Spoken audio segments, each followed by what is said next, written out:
January 21st, 2021. Joe Biden was sworn in as the 46th President of the United States on Wednesday, declaring that democracy has prevailed and summoning American resilience and unity to confront the deeply divided nation's historic confluence. Denouncing a national uncivil war, Biden took the oath at the U.S. Capitol that had been battered by an insurrectionist siege just 2 weeks earlier.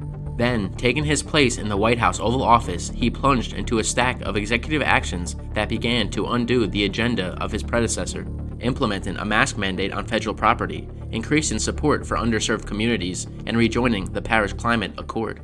And together, we shall write an American story of hope, not fear, of unity, not division, of light, not darkness, a story of decency and dignity, love and healing, greatness and goodness. May this be the story that guides us, the story that inspires us, and the story that tells ages yet to come that we answered the call of history. We met the moment. Democracy and hope, truth and justice did not die on our watch but thrived. World leaders from numerous countries congratulated Joe Biden on becoming the 46th President of the United States. President Biden, you and I have had a warm personal friendship going back many decades. I look forward to working with you to further strengthen the U.S.-Israel alliance, to continue expanding peace between Israel and the Arab world. Mr. Speaker, I know members from across the House will want to join me and echo you in congratulating President-elect Biden on his inauguration later today.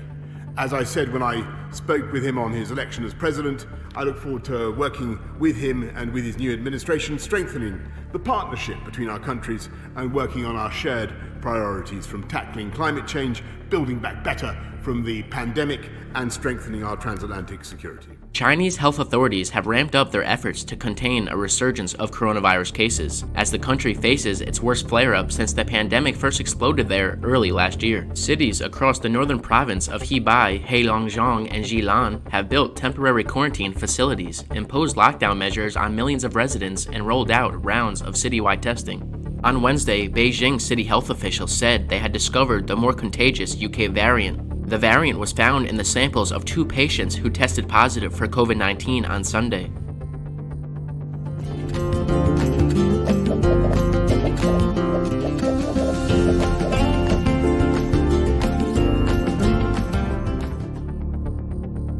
Proud Boys organizer Joseph Biggs was arrested in Florida on Wednesday in connection to the riot at the Capitol earlier this month, adding to the growing list of federal cases against those who took part in the mob.